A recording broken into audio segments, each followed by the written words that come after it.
فاتحہ۔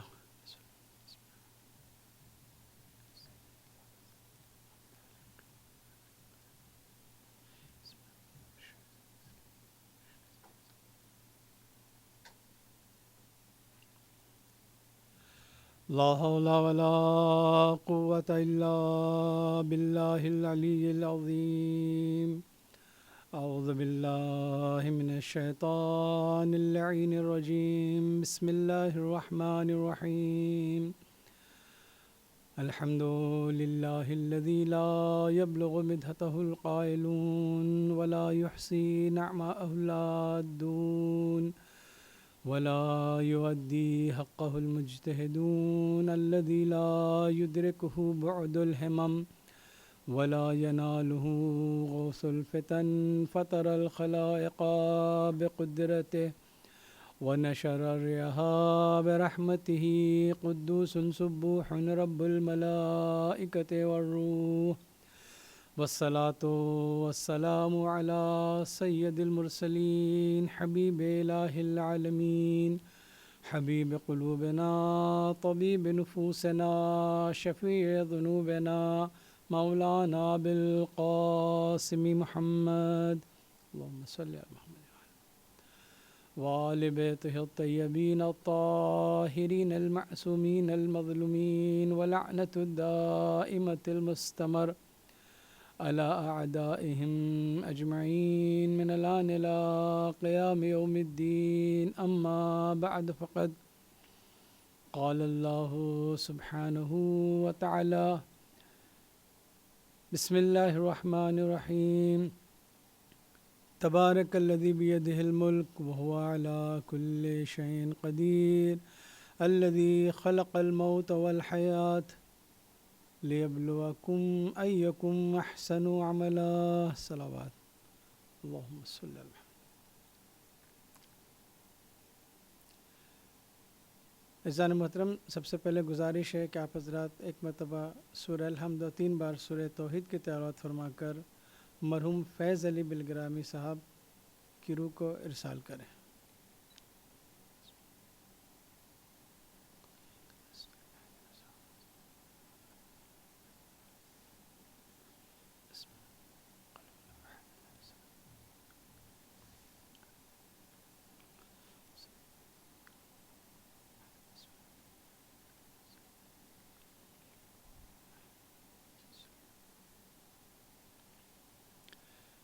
عزیزان محترم، اصالِ ثواب کی مجلس ہے. اس مجلس کے لیے جس آیہ کریمہ کو انتخاب کیا ہے وہ بہت ہی مشہور و معروف آیات میں سے ہے، جس میں موت اور حیات کا تذکرہ کیا گیا ہے اور موت اور حیات کی خلقت کی وجہ بیان کی گئی ہے.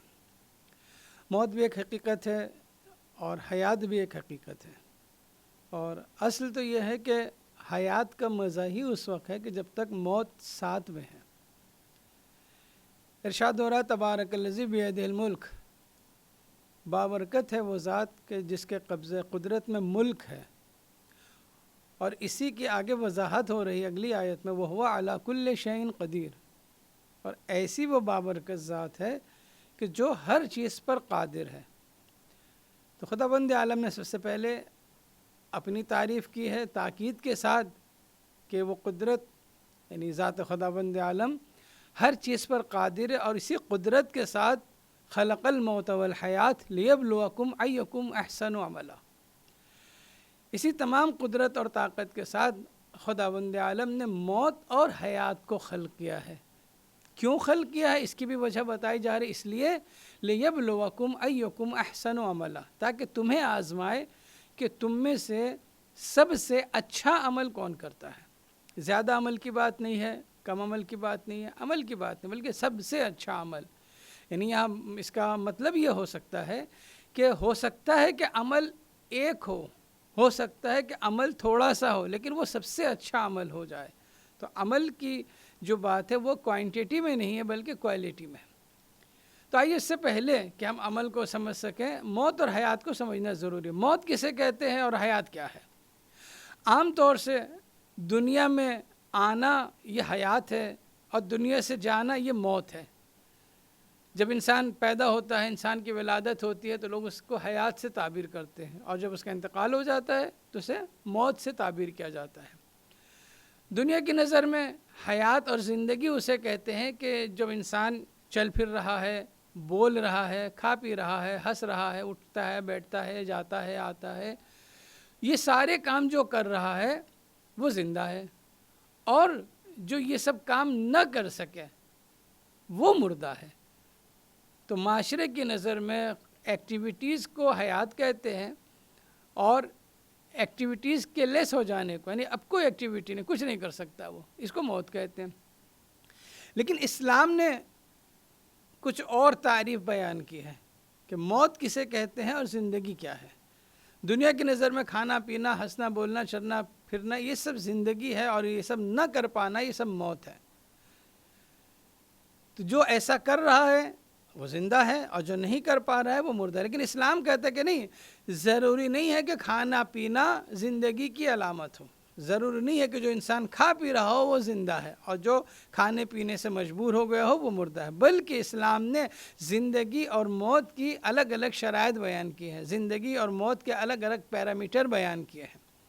ان پیرامیٹر پر اگر کوئی اترتا ہے تو وہ زندہ ہے، ورنہ گھر میں رہنا، کھانا پینا زندگی نہیں ہے، اور کھانے پینے سے مجبور ہو کر قبر میں رہنا موت نہیں ہے۔ اس بات کو واضح کرنے کے لیے مولا کائنات حضرت امیر المومنین علی علیہ السلام کی ایک حدیث پیش کر رہا ہوں کہ جس میں مولا فرما رہے ہیں کہ تم میں سے بہت سے لوگ ایسے ہیں کہ جو خود اپنے اوپر، اپنے جسم پر اپنی لاش لیے پھر رہے ہیں، جسے زندہ لاش کہتے ہیں، یعنی معاشرے کی نظر میں وہ چل پھر رہے ہیں، کھا پی رہے ہیں، آتے جاتے ہیں، گھر میں رہتے ہیں، بات کرتے ہیں، اٹھتے بیٹھتے ہیں، سوتے جاگتے ہیں، لیکن مولا فرما رہے کہ تم میں سے ایسے لوگ ہیں جو یہ سب کرنے کے باوجود زندہ لاش ہیں، مطلب ان کی زندگی کو مولا کائنات نے زندگی نہیں سمجھا ہے۔ جس سے سمجھ میں آتا ہے کہ زندگی کی علامتیں اسلام کی نظر میں کچھ اور ہیں۔ دنیا نے تو کہہ دیا کہ جو کھائے پیے چلے پھرے زندہ ہے، لیکن اسلام کہہ رہا ہے کہ نہیں، ضروری نہیں ہے کہ کھانے پینے والا زندہ ہو۔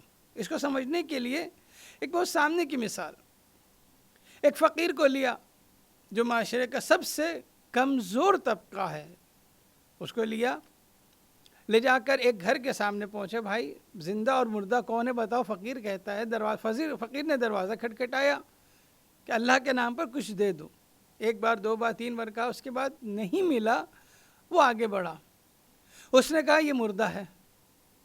پھر اگلے گھر میں گئے، دروازہ کھٹکھٹایا، اس نے آواز دی، دے دو، وہاں سے مل گیا، اس نے کہا زندہ ہے۔ تو اب زندگی اور موت کا ایک فرق سمجھ میں آیا، جو کسی ضرورت مند کی آواز پر لبیک کہہ کر جواب دے وہ زندہ ہے، اور جو ضرورت پر جواب نہ دے وہ مردہ ہے۔ ایک لاش کے سامنے، ایک لاش رکھی ہوئی کمرے میں، لاش کے سامنے ایک انسان دوسرے انسان کو مار رہا ہے۔ لاش سے پوچھا جائے کہ بھائی تم نے اس کو بچایا کیوں نہیں؟ یہ مظلوم بلا وجہ مار کھا رہا ہے، اس کو مار پڑ رہی، تم نے بچایا کیوں نہیں؟ تو کہے گا کہ میں مردہ ہوں۔ تو مردہ وہ جو کسی کی مدد نہ کرے، مردہ وہ جو کسی کی ضرورت پر جواب نہ دے، مردہ وہ جو اپنا کام خود سے نہ کر سکے، مرنے کے بعد غسل کوئی دوسرا دیتا ہے، کفن کوئی دوسرا پہناتا ہے، یہاں تک کہ قبر تک بھی کوئی دوسرے لوگ لے جاتے ہیں، تو مردہ اپنے سے کوئی کام نہیں کر سکتا۔ تو جو سماج میں رہتے ہوئے اپنا کوئی کام خود سے نہ کرتے ہوئے سماج پر بوجھ بن جائے وہ مردہ ہے۔ تو مردہ وہ جو ضرورت پر جواب نہ دے، مردہ وہ جو کسی کی مدد نہ کرے، مردہ وہ جو سماج پر بوجھ بن جائے، وہ سب مردہ ہیں۔ تو اب اگر ایسے لوگ گھروں میں رہ رہے ہوں کہ وہ جو کسی کی مدد نہ کر رہے ہوں، کسی کے کام نہ آ رہے ہوں، کہ لوگوں پر بوجھ بنے ہوئے ہوں، تو بھلے ہی وہ گھر میں رہ رہے ہوں، کھا پی رہے ہوں، لیکن وہ اسلام کی نظر میں مردہ ہیں۔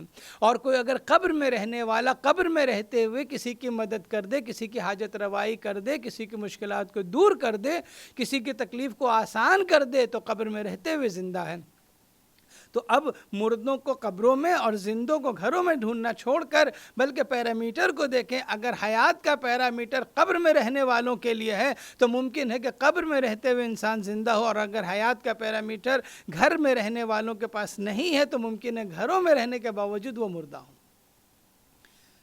تو یہ ہے زندگی اور موت کا پیمانہ، جو دوسروں کے کام آئے، جو ذمہ داری کو ادا کرے وہ زندہ ہے۔ اس کی ایک بہت سامنے کی مثال عرض کر دوں۔ امام حسین علیہ الصلوۃ والسلام نے عصر عاشور ایک آواز بلند کی تھی، حل من ناصر ینصرنا، ہے کوئی جو حسین کی مدد کرے؟ میں کہوں گا مولا آپ کو تو پتہ ہے کوئی نہیں، جو تھے سب شہید ہو گئے، اب کوئی نہیں ہے سوائے آپ کے۔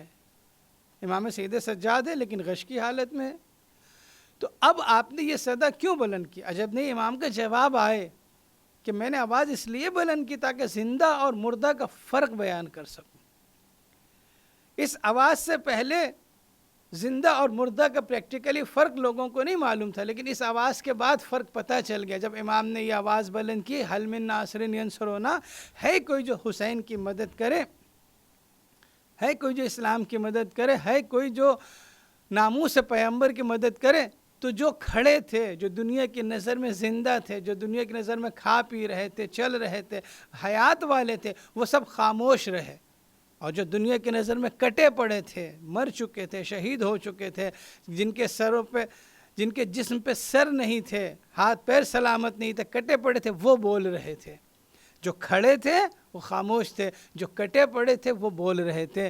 تو کربلا نے واضح کر دیا کہ کھڑا رہنا زندگی نہیں ہے اور کٹا پڑا رہنا موت نہیں ہے، بلکہ جو امام وقت کی آواز پر لبیک کہتا ہے وہ اگر قبر میں بھی ہو تو زندہ ہے، اور اگر زندگی میں کھڑا بھی ہو تو وہ مردہ ہے جو لبیک نہیں کہتا ہے۔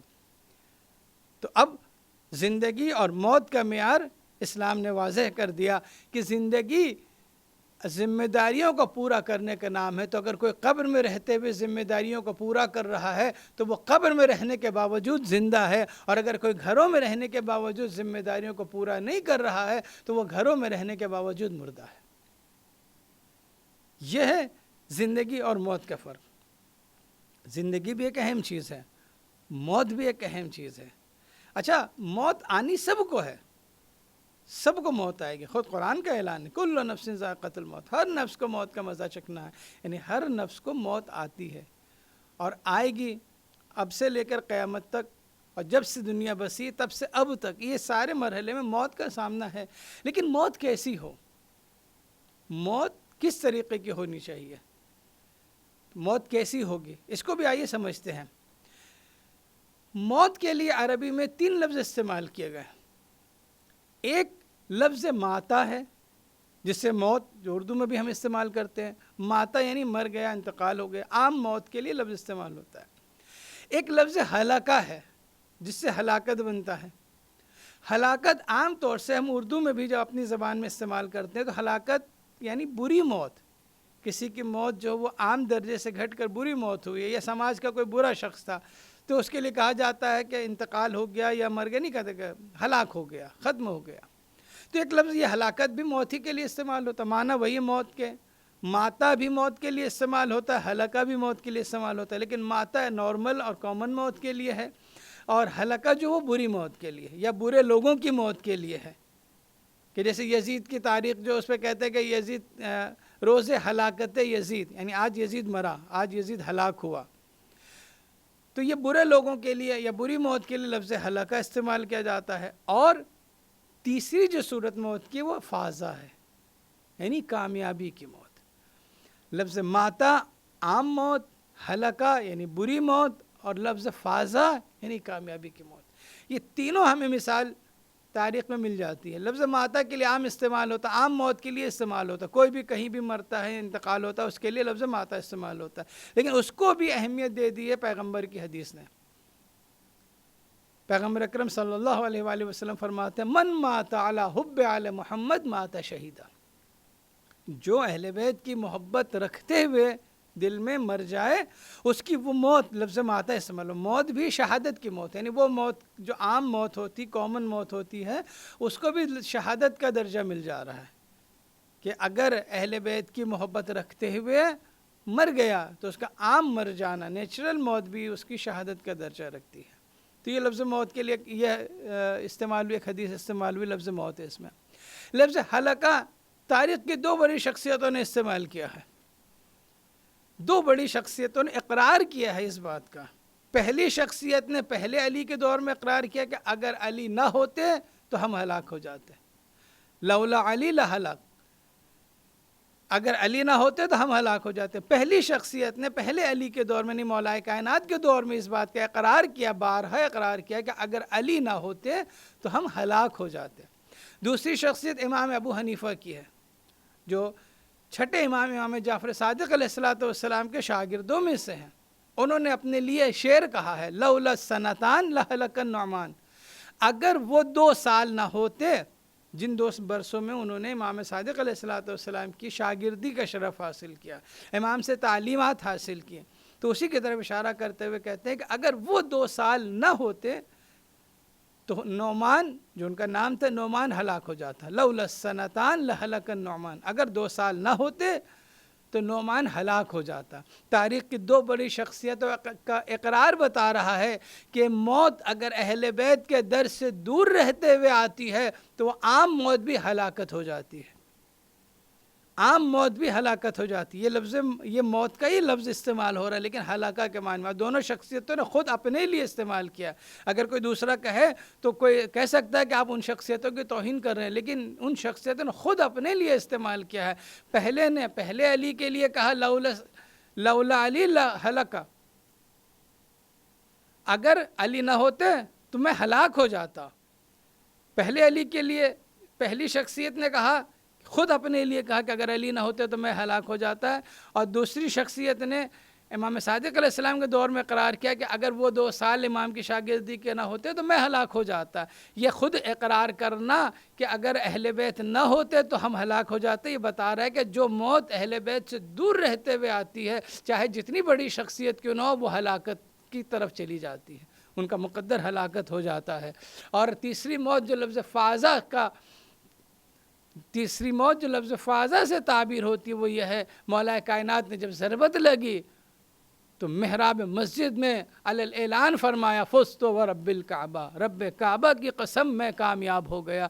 یہ کامیابی, یہ بھی موت کا سامنا ہے, یہ بھی موت کا ہی ایک راستہ ہو رہا ہے. ضربت لگی ہے, 2 دن کے بعد ابھی شہادت ہو جائے گی. امام اس موت اور شہادت کو لفظ فازہ سے استعمال کر کے بتا رہے ہیں کہ اگر خدا کی بندگی میں, خدا کی عبادت کے دوران, خدا کی مرضی کے تحت کر چلتے ہوئے اگر موت آتی ہے تو یہ موت کامیابی کا درجہ رکھتی ہے. تو اگر موت اہل بیت کی محبت کے ساتھ ہے تو شہادت کا درجہ رکھتی ہے. موت اگر اللہ کی بندگی کے ساتھ ہو رہی ہے تو یہی موت شہادت کے ساتھ ساتھ کامیابی کا درجہ بھی رکھتی ہے. تو اگر اہل بیت کے ساتھ ہیں تو موت بھی کامیابی ہے, اہل بیت سے دور ہیں تو موت ہلاکت اور گمراہی کا سبب بنتی ہے.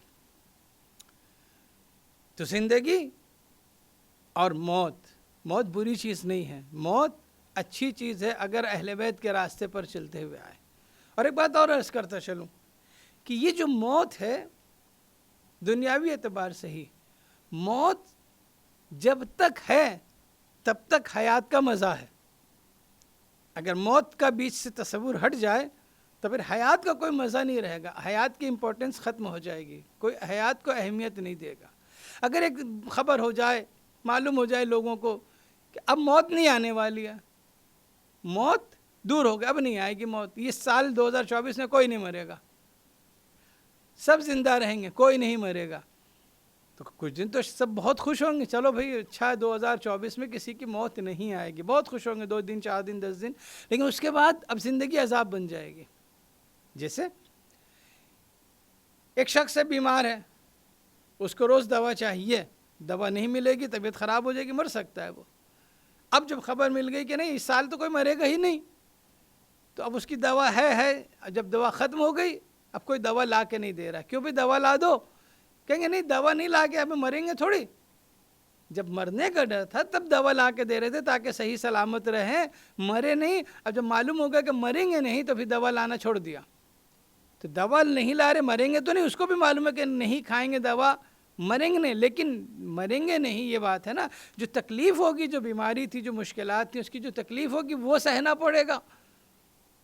تو اس سے تو اچھا تھا کہ موت آ جاتی. تو یہ زندگی عذاب بن جائے گی.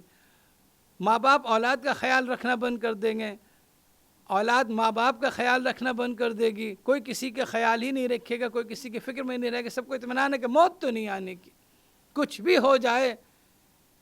لوگ انسان ڈرتے ہیں موت سے، موت کا سامنا کرنے سے ڈرتے ہیں، اس لیے زندگی کو بچانے کی کوشش کرتے رہتے ہیں۔ کسی کا ایکسیڈنٹ ہو گیا، لوگ لے کے دوڑ جاتے ہیں اسپتال، ڈاکٹر کہتا ہے فوراً آپریشن کرنا ہوگا، جان بچانا ہے، ضروری ہے، یہ کرنا ہے، وہ کرنا ہے، پیسے کا انتظام کرنا ہے، گھر بھیج دیا، گاڑی بھیج دی، زمین بھیج دی تاکہ بچ جائے۔ لیکن جب موت ہی نہیں ہے تو تکلیف میں تڑپتا رہے گا، کوئی اس کا پرسان حال نہیں ہوگا، اس لیے کہ موت نہیں ہے۔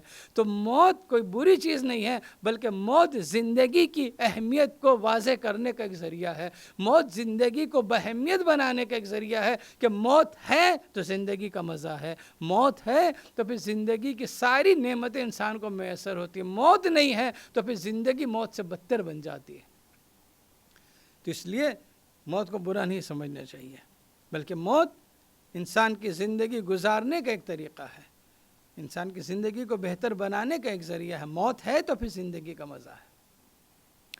اور عرض کر دوں عزیزوں کہ خداوند عالم نے جو ترتیب ارشاد فرمائی ہے، خلق الموت والحیات، پہلے موت کا ذکر ہے پھر حیات کا۔ دنیا میں تو ہم دیکھتے ہیں کہ انسان پہلے پیدا ہوتا ہے پھر مرتا ہے، یعنی حیات اور موت، لیکن قرآن کہہ رہا ہے موت والحیات۔ قرآن نے پہلے موت کا تذکرہ کیا ہے، بعد میں حیات کا ذکر کیا ہے۔ اور ہمارے ہاں یعنی دنیا میں لوگوں کی نظر میں پہلی زندگی ہے، اس کے بعد زندگی گزری، ایک لمحہ، ایک مدت تک 100 سال، 50 سال، 70 سال، 80 سال ایک زندگی گزاری، اس کے بعد مر گئے۔ یہ ہمارے یہاں ہے۔ دنیا میں اسلام کہہ رہا ہے، قرآن کہہ رہا ہے، اچھا ایسا تو نہیں کہ لفظ کچھ بھی سیٹ کر دیا، یہ ہماری بول چال تھوڑی ہے کہ آپ پہلے کا لفظ بعد میں، بعد کا لفظ پہلے ہو جائے تب بھی بات سے نہیں۔ قرآن کا ایک ایک لفظ، ایک ایک حرف اپنی جگہ پر مکمل معنی کے ساتھ، کوئی اتفاقیہ لفاظی خطابت نہیں ہے۔ اگر خلق الموت والحیات ہے تو واقعاً حیات بعد میں ہے، موت پہلے ہے۔ اب مطلب اس کو واضح کیسے کیا جائے، بات کلیئر کیسے ہو؟ دنیا کہتی ہے حیات ہے پھر موت ہے، اسلام کہہ رہا موت ہے پھر حیات ہے۔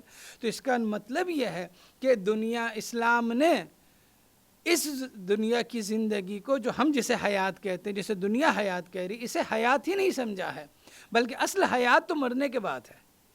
یعنی مر گئے، اب مرنے کے بعد جو زندگی شروع ہوتی ہے یہ حیات ہے۔ اس حیات کو حیات سمجھے، یہ حیات نہیں ہے بلکہ نمونہ ہے حیات کا۔ اصل حیات مرنے کے بعد شروع ہوتی ہے، اور اصل حیات جو شروع ہوتی ہے اس حیات کی ترجمانی صرف ہم کرتے ہیں پوری دنیا میں۔ آپ کے ذہن وہاں تک پہنچ رہے ہوں گے۔ دوسروں کا کوئی بھی مرتا ہے تو اسے دفن کر دیتے ہیں، یہ جلا دیتے ہیں۔ کچھ لوگ تو وہ کافن میں، ڈبے میں بند کر کے، پیک کر کے کہ ایسا دفن کرتے کہ نکلنا بھی چاہے تو نہ نکل سکے، کیونکہ وہاں سب کا نظریہ یہ ہے کہ مر گئے یعنی کہانی ختم ہو گئی، اب کچھ نہیں ہے، گل سڑ کے مٹی میں مل کے بات ختم ہو گئی۔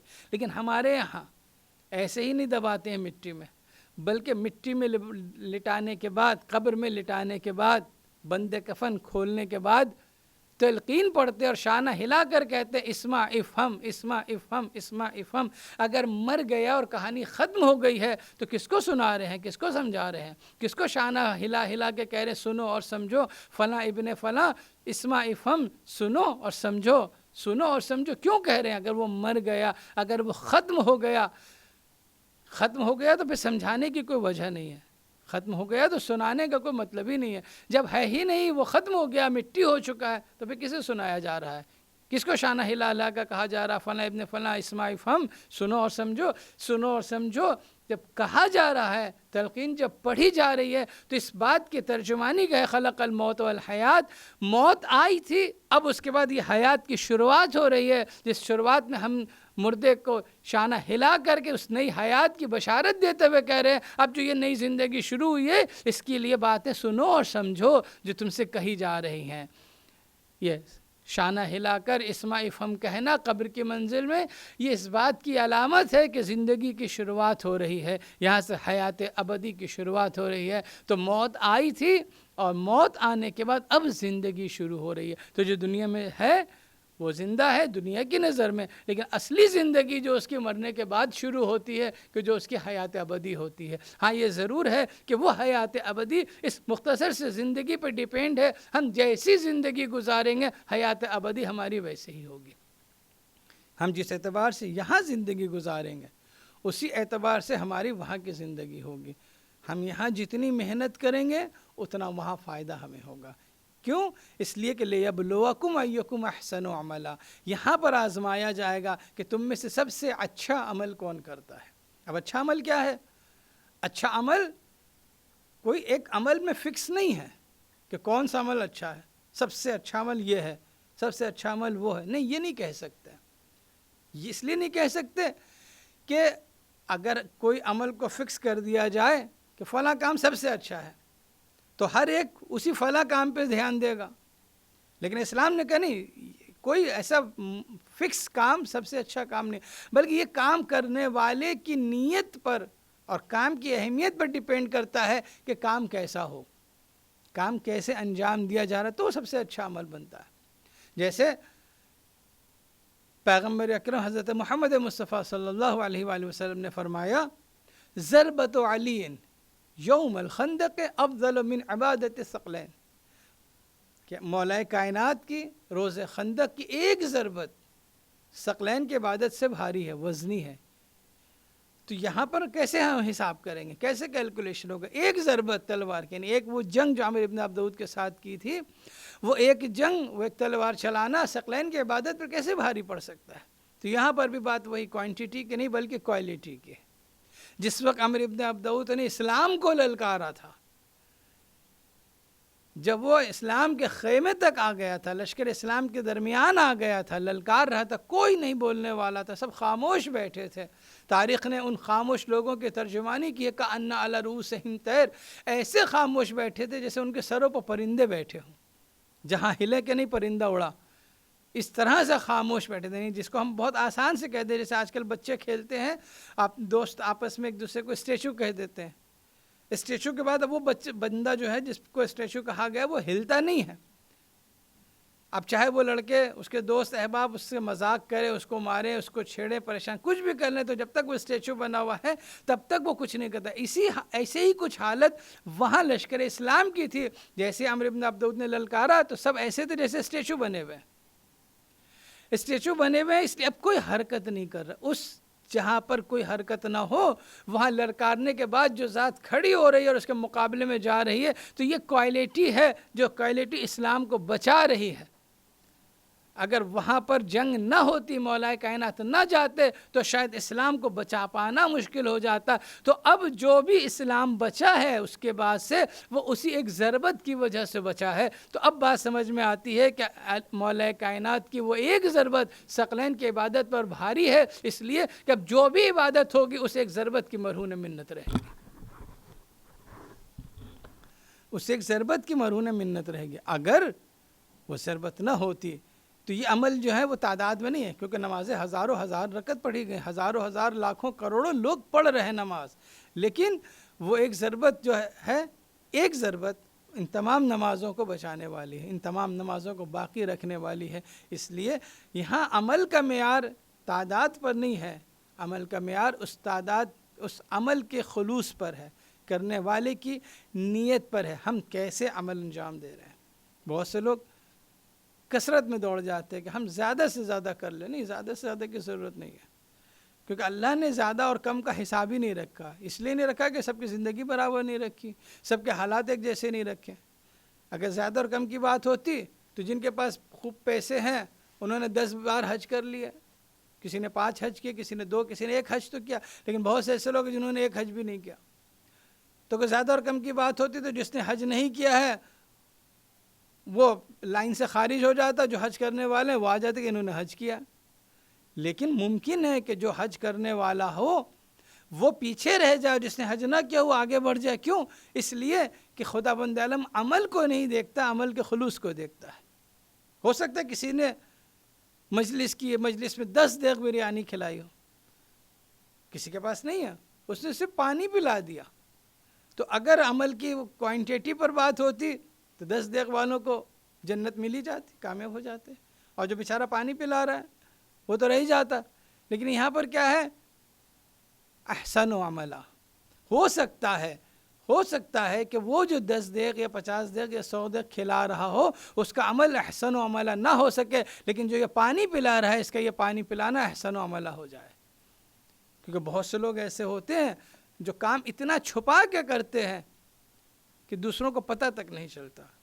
ان کے انتقال کے بعد ایک زمانہ گزرنے کے بعد دوسرے لوگ کہتے ہیں کہ ہاں فلاں نے یہ کام کیا, یہ کام فلاں کے ذریعے ہوتا تھا, یہ کام فلاں کرتے تھے, فلاں تھے جو ہم کو کبھی تکلیف نہیں ہونے دی. مرنے کے بعد پتہ چلتا ہے. تو ممکن ہے کہ خاموشی سے کسی کو مٹھی بند کر کے کچھ پیسے دے کر مدد کر دینا احسن و عملہ ہو جائے, اور ممکن ہے علی الاعلان قوم میں کھانا پانی تقسیم کروانے کے بعد بھی وہ احسن و عملہ نہ ہو سکے. تو احسن و عملہ کوالٹی پر ڈیپینڈ کرتا ہے کہ ہم کتنے خلوص سے اور کتنا اللہ کے لیے کام کر رہے ہیں. اگر اللہ کے لیے کام کر رہے ہیں تو اللہ کے لیے کام اگر کر رہے ہیں تو رات کو سو جانا بھی عبادت ہو جاتا ہے, اور اگر اللہ کے لیے نہیں کر رہے ہیں تو پوری رات مصلی عبادت پر کھڑا رہ جائے انسان, نماز تو ہو جاتی ہے لیکن بندگی نہیں ہو سکتی ہے. تو اس لیے جو بھی کام ہو رہا ہو وہ اللہ کے لیے ہو. جب اللہ کے لیے ہوگا تو لِیَبْلُوَکُمْ أَیَّکُمْ أَحْسَنُ عَمَلًا, تاکہ تمہیں آزمائیں تم میں سے سب سے اچھا عمل کون کرتا ہے. جو سب سے اچھا عمل کر رہا ہوگا اس کی زندگی کامیاب ہے, اس کی دنیا کامیاب ہے. تو سب سے اچھا عمل تعداد پر نہیں ہوتا ہے, سب سے اچھا عمل کیفیت پر ہوتا ہے. کوانٹٹی اسلام میں کوئی معنی نہیں رکھتی ہے, کوالٹی ہونی چاہیے. جب کوالٹی ہوگی تو ایک عمل بھی انسان کو کامیابی دلا سکتا ہے, ایک عمل بھی انسان کی دنیا کو بدل سکتا ہے. اور ہو سکتا ہے وہ ایک عمل 2 لمحے کا ہو, 2 منٹ کا ہو, وہ 2 منٹ کا 2 لمحے کا عمل ہماری زندگی کو بدل سکتا ہے اگر عمل کی خاصیت ہو, عمل میں کچھ اثر ہو, عمل صرف اللہ کے لیے ہو. تو خداوند عالم نے یہ موت اور زندگی کو خلق ہی اس لیے کیا ہے تاکہ ہمیں آزما سکے. آدمی ڈرتا ہی ہے موت سے, موت کا سامنا کرنے سے ڈرتا ہے, موت سے بھاگتا ہے, اور بہت سے کام ایسا کرتا ہے کہ جس سے وہ موت سے بچا رہے. بیمار پڑ گیا تو علاج کرے گا, بھوک لگی ہے کھانا نہیں کھائے گا مر جائے گا تو کھانے کے لیے کوشش کرے گا, کھانے کے لیے کمانا ضروری ہے کمانے کی کوشش کرے گا. اسی طریقے سے بہت سے کام ایک دوسرے سے جڑے ہوئے ہیں جو زندگی اور حیات کو بچانے کے لیے انجام دیے جاتے ہیں. جب انجام دیے جاتے ہیں تو پھر وہی کام انسان کی زندگی کو آگے بڑھاتے ہیں, اور انہی کاموں کے ذریعے سے انسان اپنی زندگی کے راستے کو طے کرتا ہے, اور وہیں آ کر کے انسان رکتا ہے اور احسن و عملہ کی طرف بڑھتا ہے. اور یہ موت بری چیز نہیں ہے. ہاں بری چیز ان لوگوں کے لیے ہے کہ جنہوں نے کبھی بھی اپنی دوسری دنیا کے بارے میں سوچا ہی نہیں. بہت آسان سی بات ہے سمجھانے کی مثال کے ذریعے سے. آج کل بہت سے لوگ قافلے سے جاتے ہیں زیارت کرنے کے لیے. کیسے جاتے ہیں, طریقہ کیا ہوتا ہے؟ طریقہ یہ ہوتا ہے کہ جب اپنے ملک سے نکل رہے ہیں اور ان کو زیارت کرنے جانا ہے, ایران, عراق, سیریا وغیرہ جانا ہے زیارت کرنے کے لیے, تو وہاں ان کو مسلسل خرچ کرنا ہوتا ہے. یا تو قافلے والوں کو پہلے سے دے دیتے ہیں پیسے, یا نہیں بھی دیتے ہیں تو وہاں دیتے ہیں, جو بھی صورتحال ہے خرچ کرتے ہیں. وہاں کماتے نہیں ہیں پیسہ, اور یہاں خرچ نہیں کرتے, یہاں کماتے ہیں. جیسے کہ کوئی زیارت کو جا رہا ہے, قافلے والے سے بات ہوئی, قافلے والے نے کہا اتنا ہمارا پیکیج ہے, تو وہ پیسے انہوں نے یہاں جمع کر دیے, ان کو دے دیے. اب وہاں جا کر ان کو پیسے دینے نہیں ہوتے, بلکہ وہ وہاں جا کر اس دیے ہوئے پیسے سے جو وہاں انتظامات مہیا ہوتے ہیں ان سے وہ فائدہ اٹھاتے ہیں, زیارت کرتے ہیں, واپس آ جاتے ہیں. بس یہی کچھ حال زندگی کا ہے کہ یہاں ہمیں کمانا ہے, یعنی عمل کرنا ہے تاکہ ہمارے ثواب کا کھاتا بڑا رہے, ہمارے ثواب کا بیلنس بنا رہے. اور وہاں جا کر اب ثواب نہیں کمانا بلکہ وہ زندگی گزارنا ہے جو اس ثواب کی وجہ سے وہاں پر چلے گی. تو یہاں کمانا ہے, وہاں استعمال کرنا ہے. جیسے یہاں قافلے میں پیسہ دے دیا کما کر کے, وہاں استعمال کر رہے ہیں, ویسے یہاں کی دنیا اور وہاں کی دنیا کا معاملہ ہے کہ یہاں عمل کرو تاکہ ثواب کماؤ, نیک عمل انجام دو تاکہ تمہارے نامہ اعمال میں, تمہارے اکاؤنٹ میں, وہاں پر وہاں کی جو معنویات ہے وہ بھری رہیں, تمہارا اکاؤنٹ بھرا رہے. اب جب یہاں سے وہاں جاؤ تو وہاں کمانے کا تو کوئی موقع نہیں ہے, وہاں جا کر کوئی عبادت, کوئی بندگی, کوئی قانون نہیں ہے یہاں کی طرح. اب وہاں کے قانون لاگو ہوں گے, تو جو یہاں سے ہم نے بیلنس پہلے سے بھیج رکھا ہے وہ بیلنس اگر مضبوط ہوگا تو ہماری زندگی بہتر گزرے گی, ہماری زندگی ویسے ہی اسی اعتبار سے گزرے گی. تو اب جو بھی عمل کرنا ہے وہ یہ سوچ کر کے کرنا ہے کہ یہاں فائدہ ملے یا نہ ملے, بلکہ وہاں فائدہ ضرور ملے گا. وہاں ہر ایک چیز کا حساب ہوگا. اور جب ہمارے ذہنوں میں یہ بات رہے گی کہ فَمَن يَعْمَلْ مِثْقَالَ ذَرَّةٍ خَيْرٍ يَرَى وَمَن يَعْمَلْ مِثْقَالَ ذَرَّةٍ شَرًّا يَرَى، کہ جو بھی ذرہ برابر بھی خیر کرے گا وہ وہاں سے دکھایا جائے گا، جو ذرہ برابر بھی شر کرے گا وہ اسے وہاں دکھایا جائے گا۔ تو پھر زندگی کا پیرامیٹر خود ہی بن گیا، خود ہی سے زندگی کی لائن بن گئی کہ ہمیں کس لائن پر چلنا ہے اور کیا کرنا ہے۔ ایک شخص پیغمبر اکرم حضرت محمد مصطفیٰ صلی اللہ علیہ وآلہ وسلم کی خدمت میں آیا، آ کر کے اس نے کلمہ پڑھا، مسلمان ہوا اور کہا حضور سے کہ مجھے کچھ تعلیم دیجیے۔ حضور نے اپنے ایک صحابی کو بلا کر کہا جاؤ اسے قرآن پڑھاؤ۔ وہ لے گئے، جا کے قرآن پڑھایا، کچھ چھوٹے چھوٹے سورے پڑھائے، اس کے بعد یہ سورہ زلزال پڑھا۔ سورہ زلزال کی اسی آخری آیت پر جب پہنچے فَمَن يَعْمَلْ مِثْقَالَ ذَرَّةٍ خَيْرٍ يَرَى وَمَن يَعْمَلْ مِثْقَالَ ذَرَّةٍ شَرًّا يَرَى، وہ اٹھا اور چلا گیا۔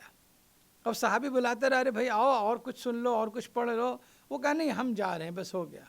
اب یہ شخص، یہ صحابی پیغمبر کی خدمت میں واپس آئے، کہ یا رسول اللہ وہ تو بڑے ہی جلدی تھک گیا، ابھی میں نے 2 ہی 4 سورے پڑھے تھے کہ وہ چلا گیا۔ تو کہا پوری بات بتاؤ، کہ میں نے یہ سورہ پڑھا، یہ سورہ پڑھا، اور آخر میں سورہ زلزال پڑھا، اور جب یہ آیت اس نے سنی تو اٹھا اور کہا بس جا رہے ہیں، اب چلا گیا۔ تو حضور نے یہ سننے کے بعد فرمایا رجع فقیہن، وہ فقیہ بن کے لوٹا ہے، وہ دین کی سمجھ لے کر کے لوٹا ہے۔ کیا مطلب ہوا اس کا؟ اس آیت سے اس نے کیا سمجھ لیا؟ اس نے یہ سمجھ لیا کہ اب ہم جو بھی کام کر رہے ہیں، جو بھی اچھا برا کریں گے، صحیح غلط کریں گے، وہ ہمیں اس دن دکھایا جائے گا۔ یعنی سارا یہ ہمارا عمل ریکارڈ ہو رہا ہے خداوند عالم کے ذریعے سے۔ خداوند عالم کیا ریکارڈ ہو رہا ہے؟ اب جو ریکارڈ ہو رہا ہے تو ذرے کے حساب سے ریکارڈ ہو رہا ہے، یعنی ہر لمحہ، ہر کام جو ہم زندگی میں کر رہے ہیں، تو اگر یہ ہمارے ذہنوں میں بیٹھ جائے، دل دماغ میں بیٹھ جائے، یہ بات گھر کر لے کہ فَمَن يَعْمَلْ مِثْقَالَ ذَرَّةٍ خَيْرٍ يَرَى، کہ جو بھی یہاں پر ہم ذرہ برابر بھی کریں گے کام، اچھا یا برا، وہاں ہمیں دکھایا جائے گا۔ تو پھر یہ زندگی کا سبق لے لیا، زندگی کا درس لے لیا۔ اب زندگی اس آیت کے بعد بندگی میں گزرے گی، خدا کی عبادت میں گزرے گی، اور یہی ذمہ داری خداوند عالم انسانوں میں دیکھنا چاہتا ہے۔ اسلام اسی ذمہ داری کو ہر ایک مسلمان کے اندر دیکھنا چاہتا ہے۔ اسلام نام ہی ہے ذمہ داری کو پورا کرنے کا۔ اگر صرف بھیڑ لگانا مقصد ہوتا کہ مسلمانوں کی تعداد بڑھ جائے تو پھر اسلام کی تبلیغ کا انداز الگ ہوتا۔ یہاں بھیڑ لگانا نہیں ہے بلکہ احساس ذمہ داری۔ اگر ذمہ داری پوری کر رہے ہیں تو پھر وہ زندگی ہے، وہ زندگی کامیاب زندگی ہے، اور جب یہاں کامیاب ہے تو پھر وہاں کی زندگی بھی کامیاب ہوگی۔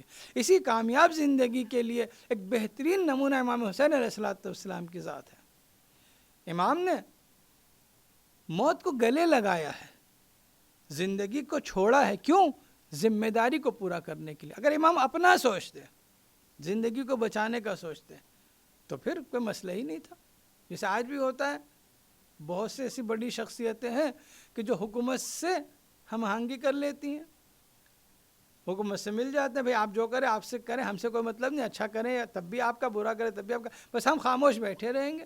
حکومت بھی یہی چاہتی ہے کہ بہت سی بڑی شخصیتیں خاموش رہیں تاکہ اگر ہم کبھی کوئی کام خلاف کریں تو کچھ نہ کہیں۔ اور جب اس طرح کی خاموشی ہوتی ہے تو خاموشی بھی ایک طرح کی تائید ہوتی ہے۔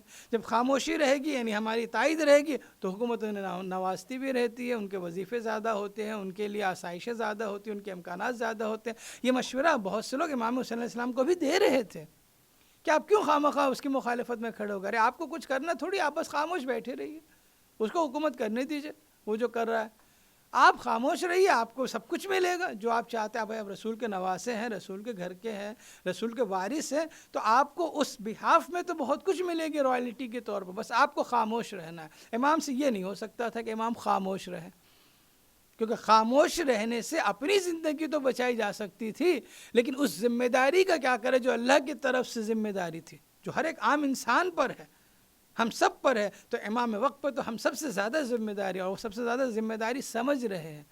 اسی وجہ سے امام حسین علیہ السلام نے پہلے ہی دن سے ذمہ داری کو برملا اعلان کر دیا کہ یہ جو میری ذمہ داری ہے، میں ذمہ داری کے تحت جا رہا ہوں، میں جنگ کے لیے نہیں جا رہا ہوں، میں لڑائی کے لیے، میں اپنی حکومت حاصل کرنے کے لیے نہیں جا رہا ہوں، بلکہ میں جا رہا ہوں تو اسی ذمہ داری کو پورا کرنے کے لیے۔ انی لم اخرج شرا ولا بطرا ولا مفسدا ولا ظالما، میں شر، فتنہ فساد، حکومت طلبی، دولت، مال، یہ سب کسی کے لیے نہیں جا رہا ہوں، یہ سب کوئی وجہ نہیں ہے میرے جانے کی، نہیں کوئی دنیاوی وجہ نہیں، نہ حکومت چاہیے، نہ مال چاہیے، نہ دولت چاہیے، نہ اقتدار چاہیے، کچھ نہیں، سب کچھ نہیں. انما خرجت، میں جا رہا ہوں کیوں؟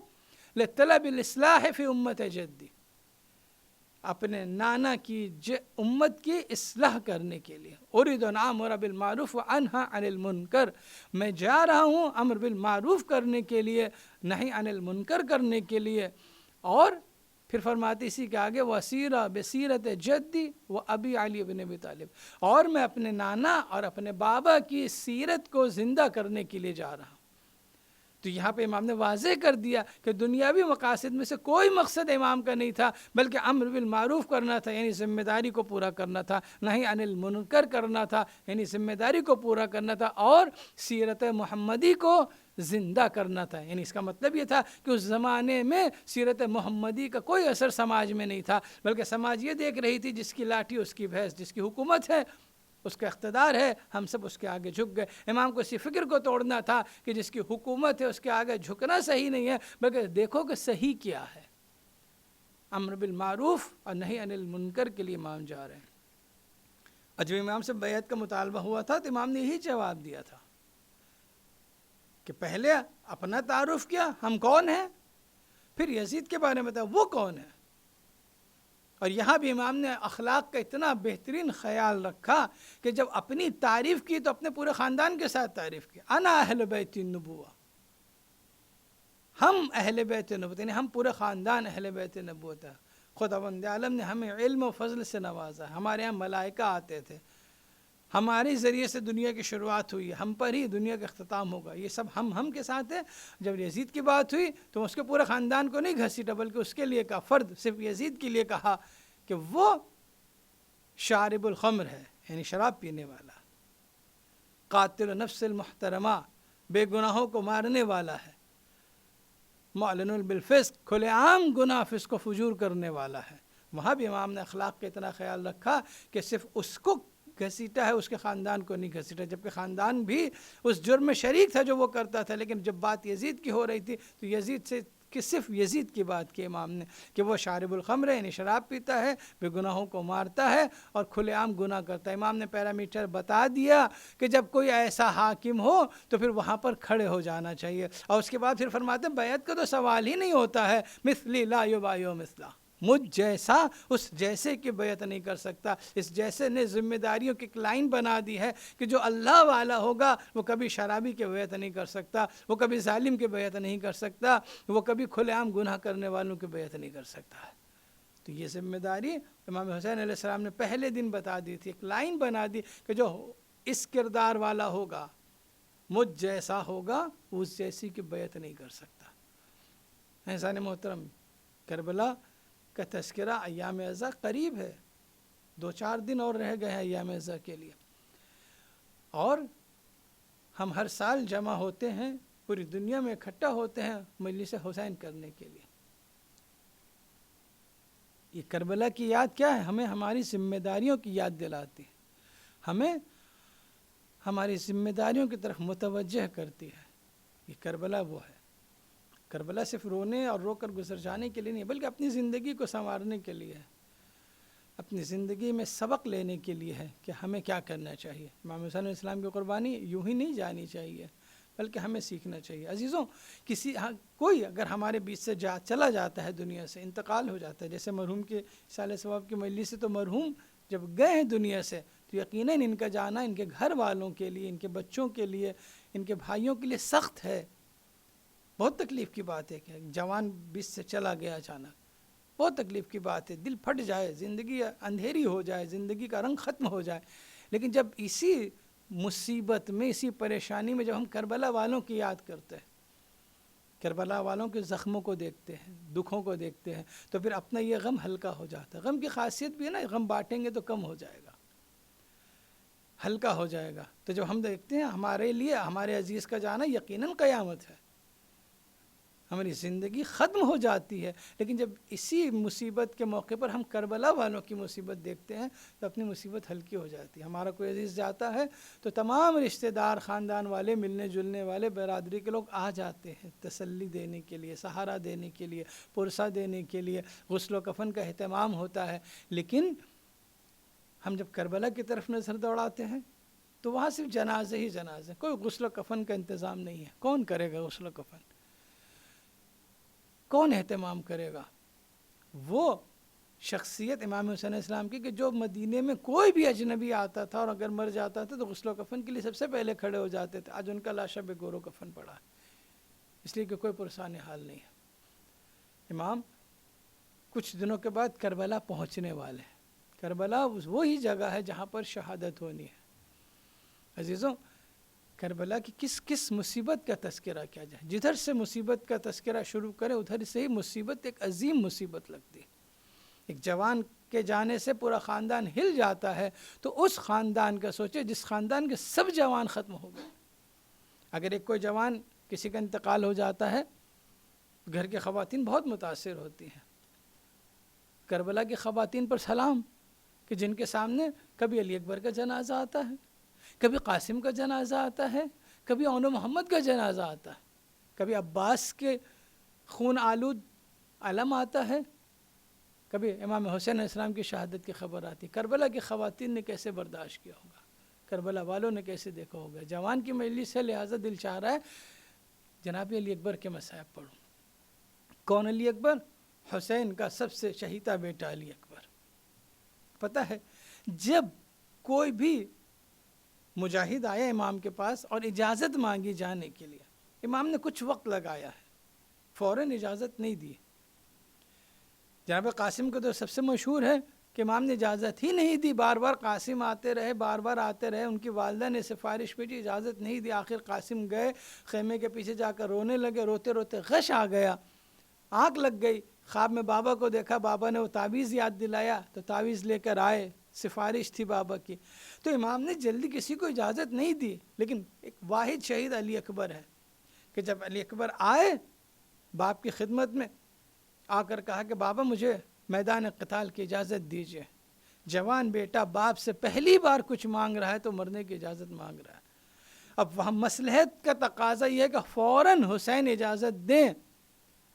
امام کا تقاضا یہ، امامت کا تقاضا یہ کہ فوراً اجازت دے. لیکن باپ کا دل ہے تو بولا نہیں جا رہا ہے کچھ. علی اکبر نے اجازت مانگی، امام نے حامی بھرتے ہوئے سر کو جھکا لیا کہ بیٹا امامت کا تقاضا تو یہ کہ تو چلا جائے، لیکن باپ کی زبان سے یہ جملے نکلے تو کیسے نکلے. بس سر کو جھکا لیا. علی اکبر مزاج امامت کو سمجھتے تھے، باپ کے مزاج کو سمجھتے تھے، اس لیے علی اکبر فوراً اس سر جھکانے کو اجازت سمجھتے ہوئے جانے لگے گھوڑے کی طرف. اتنے میں آواز دی، بیٹا جانے سے پہلے اپنی پھوپھی سے ضرور ملتے جانا کیونکہ اس نے تمہیں بڑی محنتوں سے پالا ہے. علی اکبر خیمے میں آئے، خواتین سے اجازت لے رہے ہیں. اب وہاں کوہرام برپا ہو گیا. راوی کہتا ہے کہ علی اکبر اس طریقے سے نکل رہے تھے، ابھی علی اکبر میدان میں گئے نہیں ہیں، زندہ اس طریقے سے نکل رہے تھے کہ جیسے گھر سے جنازہ نکلتا ہو. اتنا گریہ ہو رہا تھا، اتنا خواتین میں کوہرام برپا تھا. علی اکبر جب نکل رہے ہیں، کبھی ام لیلا بیٹا نہ جاؤ، زینب آئیں بیٹا نہ جاؤ، تو علی اکبر نے یہی جواب دیا کہ علی اکبر زیادہ پیارا ہے کہ حسین زیادہ عزیز ہے. اب اس کا کسی کے پاس جواب نہیں تھا. اکبر کو رخصت کر دیا کہ آئے، گھوڑے پہ سوار ہوئے. جانتے تھے میرا بابا میرا باپ ہے، میں کیسے دیکھے گا، اس لیے علی اکبر نے فوراً ہی گھوڑے کو تیز نہیں دوڑایا، آہستہ آہستہ چل رہے ہیں. ابھی ایک منتظر محسوس ہوا کہ کوئی گرا ہے، کوئی آہٹ سی محسوس ہوئی. گھوم کے دیکھا بوڑھا باپ پیچھے چلا آ رہا ہے کمر کو تھامے. علی اکبر نے کہا بابا آپ نے تو رخصت کر دیا تھا. حسین نے بڑھ کر کہا بیٹا صاحب اولاد ہوتے تو یہ جملہ نہ پوچھتے. ایک باپ کے لیے کتنا سخت ہے کہ اس کا جوان بیٹا مرنے کو جا رہا ہے. علی اکبر چلے میدان میں گئے. ادھر حسین میدان کا نظارہ کر رہے ہیں، ادھر ام لیلا مسلح پر ہیں. ایک مرتبہ امام نے فضہ سے کہا اے فضہ ام لیلا سے کہہ دو علی اکبر کے حق میں دعا کریں. علی اکبر کے حق میں دعا کرنے لگی اور کہنے لگی اے یعقوب سے یوسف کو ملانے والے میرے علی اکبر کو ملا دے. علی اکبر جنگ سے واپس پلٹ کر آئے امام کی خدمت میں آ کر ایک عجیب سا سوال کرتے ہیں. کہتے بابا کہ کچھ قطرے آپ پانی کے مل جائیں گے. کیونکہ اسلحے کی گرانی اور دھوپ کی تپش یہ مارے ڈال رہی ہے۔ میں کہوں گا علی اکبر کہ آپ کو نہیں پتا ہے کہ خیمے میں تو پانی نہیں ہے، بچے پیاسے ہیں، علی اکبر غش میں ہیں، بچے اللہ تش کی صدا بلند کریں، جب نہیں علی اکبر جواب دیں کہ پانی نہیں ہے، مجھے معلوم ہے، پیاس کی شدت کا بھی مجھے احساس ہے، لیکن میں صرف اپنے بابا کی پیاس کو بتانا چاہتا ہوں کہ میرے بابا کتنے پیاسے تھے، سب نے تو اپنی پیاس کا اظہار کر دیا، میرے بابا نے پیاس کا اظہار نہیں کیا۔ یہ علی اکبر کا سوال سن کر امام نے کہا بیٹا پانی تو نہیں ہے، تم ایسا کرو اپنی زبان میرے منہ میں ڈال دو۔ علی اکبر نے زبان ڈالی، واپس کھینچی، اے بابا آپ کی زبان میں تو کانٹے پڑے ہوئے، اجرکم اللہ۔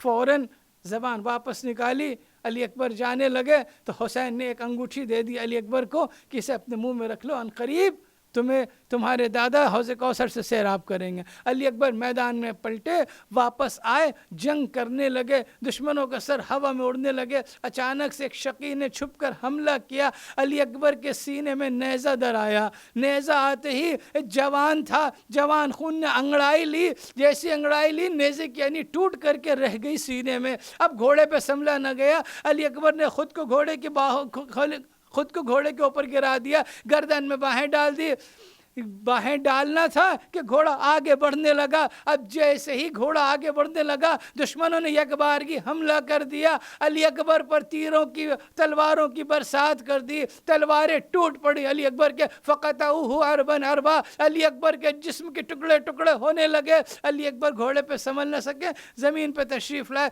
جانتے تھے بابا کی کیفیت کیا ہوگی، بابا جوان کا لاشا نہیں دیکھ سکتے، اس لیے مدد کو نہیں پکارا بلکہ گرتے ہی کہا یا ابت علیک منی السلام، بابا سلام آخر قبول کیجئے۔ سننا تھا۔ حسین نے کمر کو تھاما، اینا علی کہتے ہوئے مقتل کی جانب بڑھ رہے۔ اب پتہ نہیں کہ کربلا کے علی کو پکار رہے ہیں یا نجف کے علی کو مدد کے لیے پکار رہے ہیں۔ الغرض علی اکبر کے پاس پہنچے، علی اکبر باپ سے چھپانے کے لیے سینے پہ ہاتھ رکھ لیتے ہیں کہ نیزے کی انی بابا نہ دیکھ پائیں، لیکن جب پہنچے خیریت پوچھی، کیفیت پوچھی، علی اکبر سے رہا نہ گیا، بتانا پڑا بابا نیزے کی انی سینے میں چھپی ہوئی ہے۔ حسین نے آستینوں کو الٹا، نیزے کی انی کو تھاما، نیزے کی انی کو تھام کے جیسے ہی نیزہ نکالا خون فوارے کی طرح نکلا، علی اکبر کی روح قفس انصری سے پرواز کر گئی، علی اکبر کا دم نکل گیا۔ حسین نے علی اکبر کے جنازے کو اٹھانا چاہا، بوڑھا باپ تھا، جوان کا لاشا تھا، لاشا اٹھایا اور وہیں پر رکھ دیا۔ علی اکبر کا جنازہ حسین سے نہ اٹھ سکا، پھر ایک مرتبہ کوشش کی، رخسارے سے رخسار کو سٹایا، سینے سے سینے کو سٹایا، ایک مرتبہ لے کر بڑھنے لگے اور آواز دی بنی ہاشم کے بچوں آؤ، علی اکبر کا جنازہ ہے، بوڑھے باپ سے اکیلے نہ اٹھایا جائے۔ اللہ لعنت اللہ علی قوم الظالمین وسلم الذین ظلموا ای منقلب ینقلبون۔ پروردگار بحق محمد و آل محمد اس مختصر سے عبادت کو قبول فرمائے، جن مرحومین کے سال ثواب کی مجلس ہے ان کے درجات کو بلند فرمائے، انہیں جوار معصومین میں جگہ عنایت فرمائے۔ پروردگار حاضرین مجلس جو لوگ بھی مجلس سن رہے ہیں ان کے تمام حاجات کو پورا فرما، ان کے تمام مشکلات کو دور فرما، جو بے اولاد ہیں انہیں اولاد عنایت فرما، جو بے روزگار ہیں انہیں روزگار عنایت فرما، پرچم اسلام کو سربلند فرما، دشمنان اسلام کو نیست و نابود فرما، مومنین جہاں جہاں بھی ان کی جان و مال عزت و آبرو کی حفاظت فرما، علماء کرام مراج اعظام کا سایہ ہمارے سروں پر دائم قائم رکھ۔ پروردگار امام زمانہ کے ظہور میں تعجیل فرما اور ہمیں ان کے انصار میں شمار فرما۔ ربنا تقبل منا انک انت السمیع العلیم۔ آپ حضرات ایک مرتبہ سورہ الحمد 3 بار سورہ توحید کی تلاوت فرما کر مرحوم فیض علی بلگرامی صاحب کی روح کو ارسال کر دیں۔